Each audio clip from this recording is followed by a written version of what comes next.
예레미야 23장 말씀은 거짓 선지자들에 대한 하나님의 엄중한 말씀으로 기록되어 있습니다. 잠깐 구조를 살펴보면요, 1절 4절은 흩어진 양떼에 대한 회복을 말씀하시는 하나님이 나오시고, 5절에서 8절은 하나님께서 일으키실 앞으로 영원한 왕 되신 메시아에 대한 이야기가 있습니다. 9절에서 22절은 거짓 선지자들이 행한 이 악과 받을 재앙에 대해서 말씀하시고, 23절과 32절까지는 말씀하시는 여호와에 대한 이야기가 나옵니다. 33절에서 40절은 말씀을 조롱한 유다 백성들이 당할 수치에 대해서 기록을 하고 있습니다. 여러분, 23장 한 장만 보아도 말씀이라는 단어가 몇 번이 나오냐면요, 35번이나 나옵니다. 무려 말씀에 대한 게 35번이 나오고, 또 여러분 읽다 보면 1절부터 여호와의 말씀이니라가 나오죠. 2절도 끝에 보면 여호와의 말씀이니라, 5절도 보면 여호와의 말씀이니라. 그래서 이 여호와의 말씀이라는 단어가 17번이나 나오고 있습니다. 특별히 엄중한 말씀이라는 이 구절도 나오는데요, 엄중한 말씀이라는 것은 7번이나 나오고 있습니다. 이 엄중한 말씀이라는 내용은 뭐냐면, 도대체 하나님이 언제 엄중한 말씀을 하셨느냐, 비웃는 것에 대한 하나님의 책망이 나오고 있는 것이죠. 그처럼 33절을 보면, 도대체 너희들이 예레미야 선지자에 가서 언제 하나님이 엄중한 말씀이라고 하셨느냐, 너는 엄중한 말씀을 받기라도 했느냐, 비웃는 이 예레미야 선지자에게 하나님이 뭐라고 말씀하셨냐면, 그들에게 이렇게 말하라는 것이죠. 33절 후반절에 보면 여호와의 말씀에 내가 너희를 버리리라. 다른 뜻을 보면 너희가 나한테 부담이 된다라는 말씀으로 하나님이 하시는 것을 알 수가 있습니다. 그래서 오늘 하나님의 말씀의 특징이 하나가 나오죠. 여러분 한번 볼까요? 29절을 한번 볼까요? 내 말은 불 같지 아니하냐, 바위를 쳐서 부스러뜨리는 방망이. 바위조차도 부스러뜨리는 어마어마한 방망이와 같은 힘을 갖고 있다는 것입니다. 그래서 여러분 동그라미로 한번 쳐보실까요? 불 같다, 방망이 같다. 그래서 우리가 말씀을 읽으면 어떻게 되는 것이죠? 불을 받는 것이죠. 하나님의 놀라운 불, 우리 안에 있는 모든 죄를 소멸시키는 그런 엄청난 불과 같은 말씀의 능력을 경험한다는 것이죠. 우리 안에 있는 죄악을 모두 깨뜨리시고 부스러뜨리시는 방망이 같은 말씀의 능력을 경험한다는 것입니다. 근데 23장을 보면 전체적으로 이 거짓 선지자들이 등장을 하게 됩니다. 근데 여러분, 거짓 선지자들은 어떤 일을 행하고 있냐면 11절로 한번 가볼까요? 11절을 보시면 여호와의 말씀이니라 선지자와 제사장이 다 어떻다고요? 사악하다고 여러분 설명을 하고 계십니다. 하나님이 보시기에 이 선지자와 제사장들이 다 사악을 해서 악을 행하고 있다는 것이죠. 여러분이 예레미야 시대 마지막 시대에 예루살렘이 멸망하기 전에 바로 이런 일이 벌어지고 있었다는 것이죠. 그래서 여러분 기도해 주셔야 됩니다. 사역자들이, 목회자들이 사악하지 않도록 하나님의 이 불같은 말씀, 방망이 같은 말씀을 매일 경험해서 잘못된 길로 서지 아니하고 올바른 말씀을 선언할 수 있어야 하는데요, 문제가 있죠. 여러분 17절을 한번 볼까요? 17절을 보면 이 선지자들이 등장을 해서 말을 하는데, 17절에 보면 항상 그들이 나를 멸시하는 자에게 이렇게 말한다는 것입니다. 하나님을 멸시하는 사람들이 가가지고, 야, 너희는 평안할 거야, 지금처럼 신앙생활하면 돼. 또 자기 마음이 완악한 대로 행하는 모든 사람에게 또 가서 이렇게 얘기하죠. 재앙이 너희에게 임하지 아니할 거야 라고 말한다는 것입니다. 이걸 현대적으로 해석하면 무슨 뜻일까요? 자기하고 가까운 사람들, 자기 입맛을 돋구어주는 사람들, 자기에게 힘을 주고 평안을 주고 물질을 주는 사람들에게 찾아가서 평안하다, 괜찮다, 지금처럼 신앙생활하면 아무 문제가 없다라고 입맛대로 선언해주고 서로 손을 맞잡는 일을 행한다는 것이죠. 그래서 23장 전체를 보면 딱 하나입니다. 하나님을 두려워하지 않는다는 것이죠. 제일 무서운 게 여러분 이겁니다. 목회자가, 사역자가, 성도가 하나님을 두려워하지 않는 순간 하나님의 이름으로 악을 행해도 전혀 거리낌이 없습니다. 이게 뭐가 잘못된지를 모르고 하나님의 이름으로 정당화시키는 일이 일어나게 된다는 것이죠. 그래서 여러분 23장 1절부터 4절까지를 보시면 목자에 대한 이야기가 나옵니다. 그래서 먼저 첫 번째 메시지를 한번 살펴볼까요? 참 목자 되신 하나님의 마음을 알아 목자의 역할을 잘 감당할 때 공동체가 회복이 되고 부흥한다는 것이죠. 이런 거짓 선지자들을 보면서 하나님이 통탄을 하십니다. 그래서 1절을 다시 한번 볼까요? 여호와의 말씀이니라 내 목장의 양떼를 멸하며 흩어지게 하는 목자에게 화가 있을 것이다. 여러분 거기다 밑줄을 그어보실까요? 내 목장의 양떼라고 분명히 말씀하시죠. 교회 공동체에 있는 모든 성도는 하나님 보시기에 양떼라는 것입니다. 하나님 목장의 양떼인데 왜 너희들이 멸하고 흩어지게 하느냐? 그런 목자들에게는 화가 있다는 것이죠. 그래서 여러분 목자 되는 목회자들, 사역자들, 또 이 직분자들은 어떤 마음을 가져야 됩니까? 하나님의 마음을 가져야 한다는 것입니다. 하나님의 마음을 가질 때 양떼를 향해서 긍휼히 여길 수 있고 정말 애타는 심정으로 돌볼 수 있다는 것이죠. 2절도 한번 볼까요? 2절도 보시면 거기다 밑줄을 그어 보실까요? 내 백성을 기르는 목자라고 나오죠. 목자는 여러분 자신의 입맛대로 고르는 게 아니고 하나님의 백성이라는 것이죠. 그래서 이 땅의 모든 사람들은, 성도들은 기억해야 됩니다. 교회 안에 있는 모든 성도들은 하나님의 백성이고 하나님이 이렇게 말씀하시죠. 내 백성을 기르는 목자된 우리에게 이렇게 말씀을 하신다는 거죠. 그런데 그럼 2절 후반절을 보니까 목자들이 어떻게 행합니까? 양떼를 흩고 몰아내고 돌보지 않는다는 것이죠. 한국교회가 여러분 양떼만 잘 돌봐도 어떤 일이 생기겠습니까? 교회 안에 갈등은 사라지고 마음이 상한 사람들은 치유를 받고 회복이 되겠죠. 그런데 여러분 가나안 성도가 지금 100만 명, 150만 명이 넘는다고 하는데 왜 그렇습니까?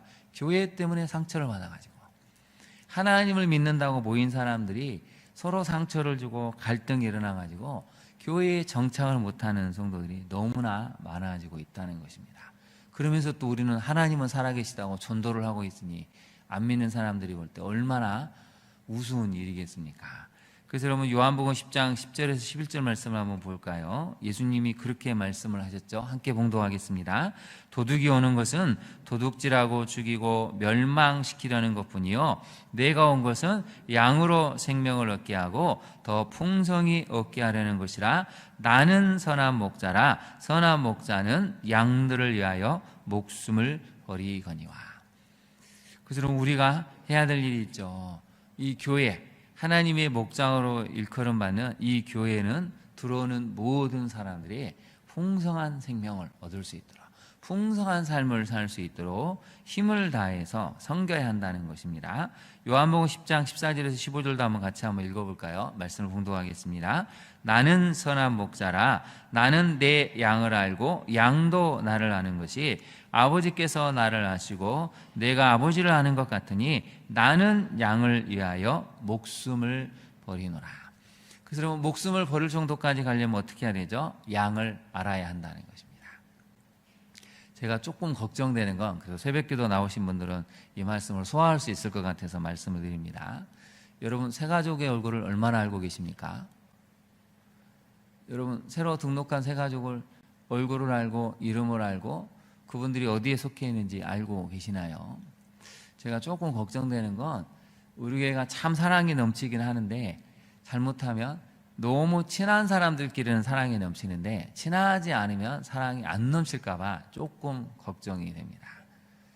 여러분 새로 항중 직분자들은 새가족이 등록하면 그래도 교회 홈페이지나 게시판을 보고 아 이분들이 새로 오셨구나 주보를 보고 이름을 외우고 기도를 해줘야 합니다. 우리끼리만 사랑하는 건 그건 누구나 다 알 수가 있습니다.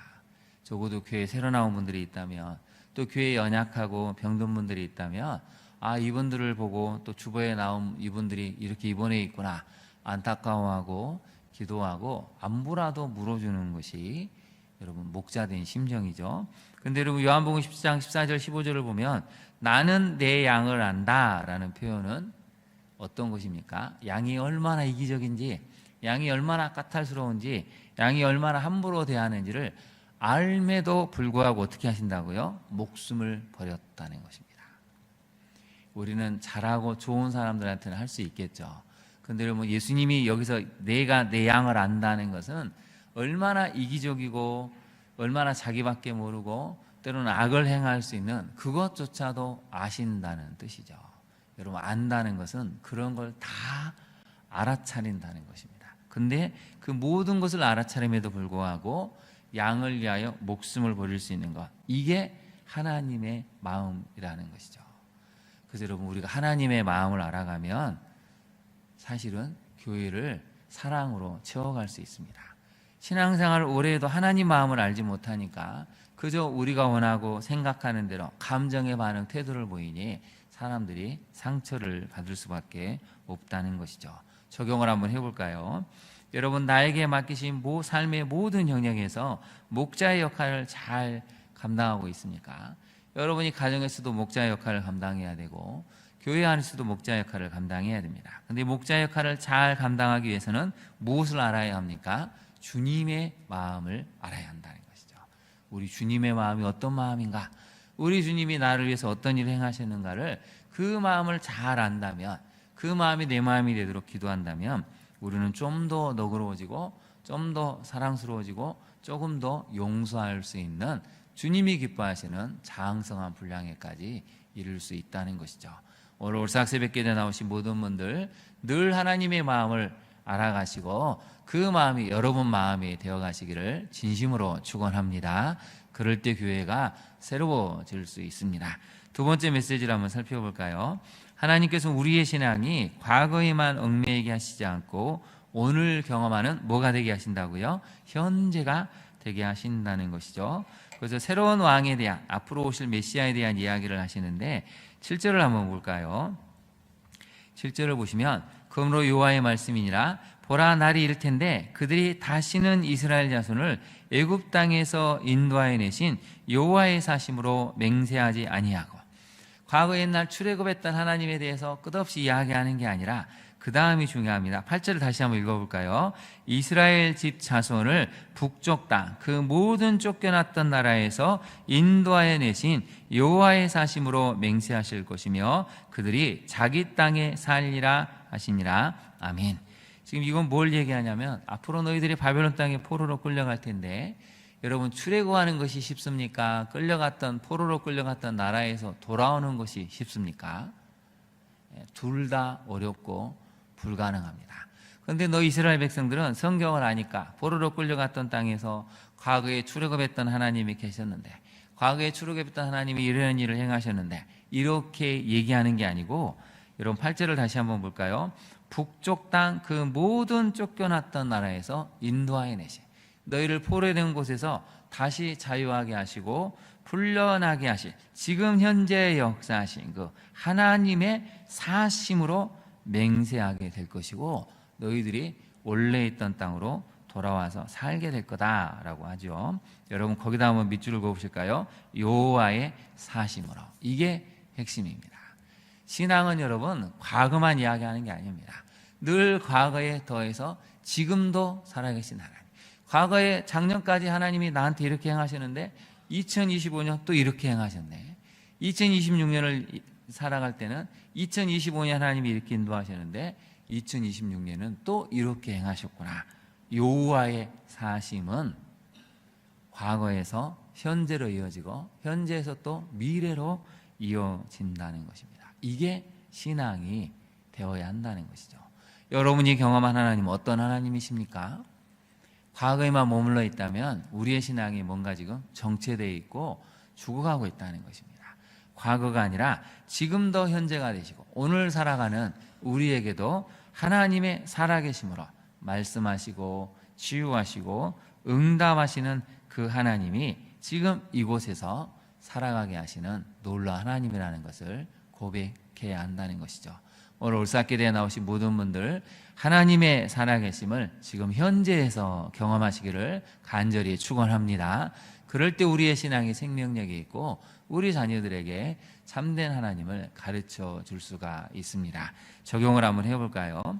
여러분, 신앙이 과거에 얽매여 성장하지 않고 정체되어 있거나 퇴보하고 있지는 않습니까? 두 번째를 같이 한번 읽어볼까요? 생기 있고 생명력 넘치는 성령 충만한 신앙을 꿈꾸며 힘차게 하루하루 나아갑니까? 그러면 하나님의 살아계심, 오늘 본문에도 나와 있지만 여호와의 사심으로라는 단어를 기억해야 됩니다. 하나님의 살아계심을 믿는다면 아무리 절망스러울지라도 우리는 생기가 있습니다. 생명력이 넘치는 성령 충만한 삶을 살아갈 수 있다는 것이죠. 오늘 올사학교대에 나온 모든 분들이 오늘 하루부터 시작이 돼서 생기 있고 생명력 넘치는 성령 충만한 삶을 남은 4개월 동안 힘있게 살아가시기를 간절히 축원합니다. 기도하겠습니다. 하나님, 이 시대에 참 목자가 그리운 시대가 됩니다. 하나님, 우리가 먼저 목자로서의 삶을 살게 하옵소서. 우리 주님이 목자의 삶을 사셨기에 늘 우리 아버지 하나님의 마음이 어떠셨는지를 묵상하고 기도하는 가운데 그것을 깨닫고 우리의 마음을 그 하나님의 마음으로 채워가게 하옵소서. 우리를 힘들게 하는 양떼를 만날지라도 하나님 기도하고 품으며 사랑으로 덮어줄 수 있는 우리가 모두가 되기를 간절히 간구합니다.